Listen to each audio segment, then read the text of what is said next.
بیگم کلثوم صاحبہ کہنے لگی کہ میاں صاحب نے مجھے اسپیشل کہا ہے کہ آپ کو بھی بلا کے آپ سے پوچھ لوں کہ ہم ملک سے باہر چلے جائیں. میں نے ابرپٹلی کہا جیلیں اوپر نہیں گرتی، جیلیں ہوتی رہتی ہیں، لوگ جاتے رہتے ہیں جیلوں میں، کوئی ایسی بات نہیں ہے. اور الٹیمیٹلی یہ جو ظفر علی شاہ کیس، اس کے اندر بڑی بدقسمتی کی بات ہے. اس وقت پروسیڈنگز ہو رہی تھیں مشرف کے مارشل لاء کے خلاف، اور یہ اندیشہ تھا کہ شاید پرویز مشرف کے مارشل لاء کو انکانسٹیٹیوشنل ڈکلیئر کیا جائے گا. اچھا، وہ بینچ جو تھا جو اس کو ہیڈ کر رہا تھا ظفر علی شاہ کیس کو، صدیقی صاحب ہی تھے. ارشاد حسن خان نے، میرا خیال ہے، اس وقت مشرف کے ساتھ جو بھی بارگین کیا، صدیقی صاحب باہر نکل گئے اور ارشاد حسن خان چیف جسٹس بن گئے. جو جنرل کیانی تھے وہ جو عدلیہ کی تحریک تھی، جو وکلاء، میڈیا، سول سوسائٹی چلا رہی تھی، اس کے پیچھے تھے وہ. جنرل کیانی جو ہے وہ چیزیں مکمل طور پہ نہ صرف ہاتھ میں لے چکے تھے بلکہ انہوں نے تمام اہم جو جگہوں پہ جو ہے وہ اپنے بااعتماد لوگ بٹھا دیے تھے.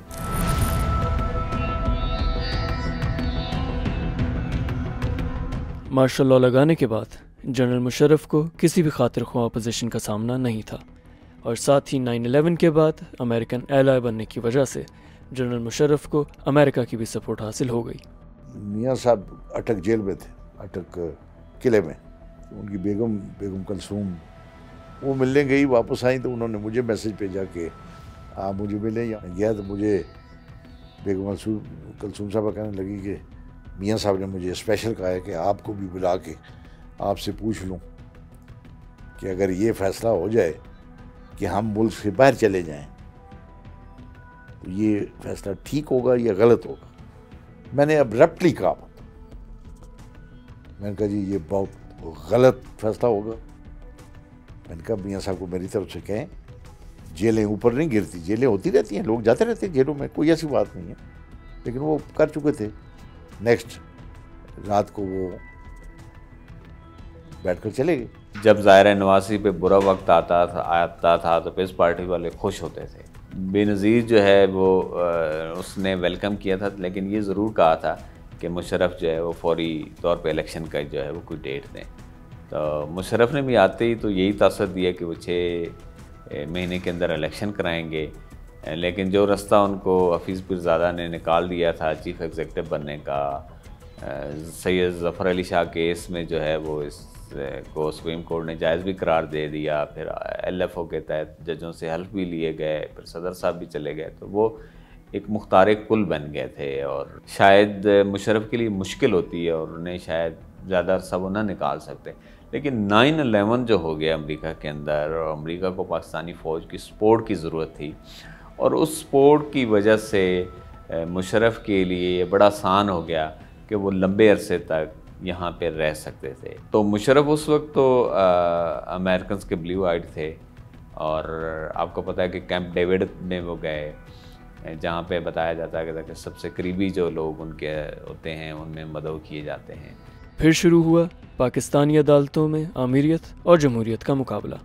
وہ میں نے کل پرسوں 2 دن 3 دن میں نے انتظار کیا، کوئی پارٹی کی طرف سے کوئی موومنٹ نہیں ہوئی. پھر دن میں نے اپنے تئیں یہیں بیٹھ کے میں نے ٹائپ شاپ کرایا، ٹائپرس کو ساری رات کرتا رہا. میں ڈرتا بھی رہا چونکہ ادھر یہ ساتھ ہی ہے ان کا گھر بھی. تو میں نے وہ فائل کر دی. تو بخار تھا مجھے 104 درجے کا. میں نے کہا فائل ہو جائے تو پھر دیکھی جائے گی. فائل ہوئی، پھر وہ چلی، پھر اس پہ بھی اب نیکسٹ ڈیٹ نوٹس کرنا ہے جی، کون سی ڈیٹ رکھیں، ادھر رکھیں ادھر رکھیں، اس پہ فلاں رکھیں. بیچ میں ڈسٹینس انہوں نے ڈالا 8-10 دن کا یہ وہ. تو میں نے کہا جی وہ بھی ضرور کریں، میں بھی اپلیکینٹ ہوں، میری بھی ایک ریکویسٹ ہے. میں نے ایک مسلینیس درخواست ساتھ دی ہوئی ہے، اور اس میں مجھے چیف جسٹس کہتے ہیں کیا پرے ہے اس کی. میں نے کہا اس میں میری 3-4 پرے ہیں جی. میری اطلاع کے مطابق یہ ہو رہا ہے کہ وہ فنڈامنٹل رائٹ بھی ختم ہو رہے ہیں، اور جو ججز ہیں ہمارے ان کو بھی سیک کیا جا رہا ہے. کہتے ہیں کہ ایک جج صاحب تھے جہانگیری صاحب، مجھے وہ کہتے ہیں شاہ صاحب آپ اخبار پڑھتے ہیں؟ میں کہا سر میں اخبار پڑھتا ہوں، اور بلکہ 10 دن کے بعد جو آنے والا اخبار ہے میں وہ بھی پڑھتا ہوں۔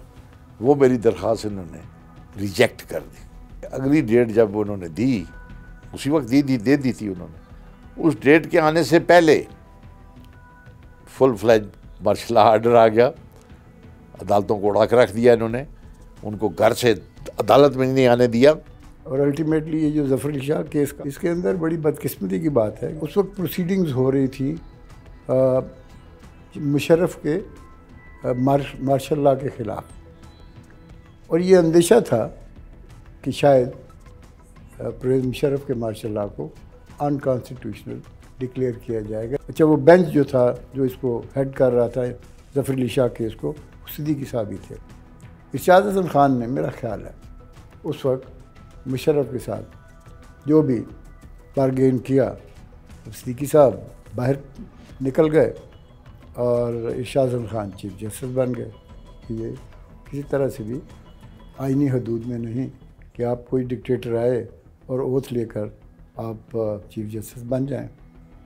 شروعات میں جنرل مشرف اور جسٹس افتخار چودھری کے درمیان اچھے تعلقات تھے، لیکن وقت کے ساتھ ساتھ یہ تعلقات بد سے بدتر ہوتے گئے۔ انیشلی تو افتخار چودھری صاحب اور مشرف کے درمیان بالکل برادرانہ مراسم تھے، لیکن درمیان میں یوں محسوس ہوا کہ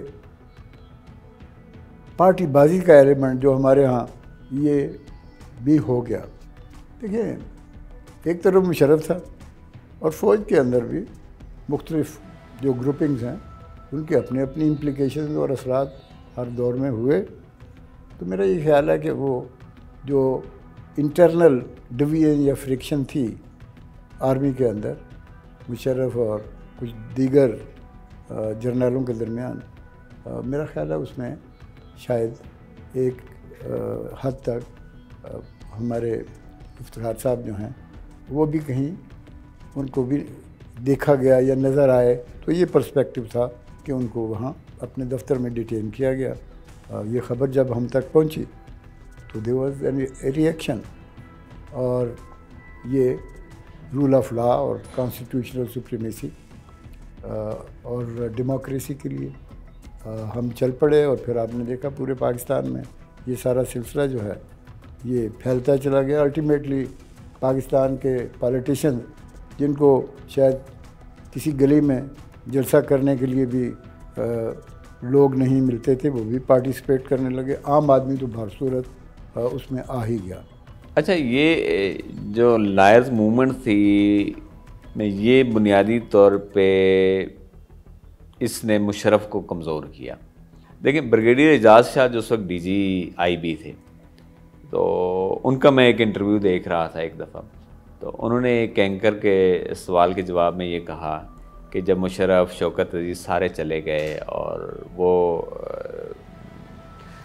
افتخار چودھری کو یہ کہہ گئے کہ آپ جو ہے وہ ریزائن کر دیں اور یہاں چلے جائیں، تو وہ بڑے پریشان بیٹھے تھے، وہ بڑے ٹینس تھے۔ تو ہم نے ان کو ذرا نارملائز کیا، ایسے گپ شپ لگانے لگے، تو پھر بعد میں وہ جانے لگے، رخصت کیا ان کو۔ تو میں اس نے کہا تھا جنرل DGMI تھے اور DGISI تھے، تو انہوں نے کہا کہ جو DGISI تھے ان کے ساتھ جب انہوں نے مصافحہ کیا تو انہوں نے ان کے ہاتھ کو دبایا اور آنکھ سے کوئی اشارہ کیا جس کو وہی سمجھ سکے، ہمیں یہ سمجھ نہیں آئی بات۔ تو بعد میں اس کا مطلب یہ تھا کہ جو جنرل کیانی تھے وہ جو عدلیہ کی تحریک تھی، جو وکلاء، میڈیا، سول سوسائٹی چلا رہی تھی، اس کے پیچھے تھے وہ۔ اور یہ جتنی تحریک منظم تھی، ہم اس کو اس وقت کور کر رہے تھے، ایسی منظم تحریکیں سرمایہ کے بغیر اور بہت بڑی کوارڈینیشن کے بغیر نہیں چل سکتی۔ جنرل کیانی جو ہے وہ چیزیں مکمل طور پہ نہ صرف ہاتھ میں لے چکے تھے، بلکہ انہوں نے تمام اہم جو جگہوں پہ جو ہے وہ اپنے بااعتماد لوگ بٹھا دیے تھے۔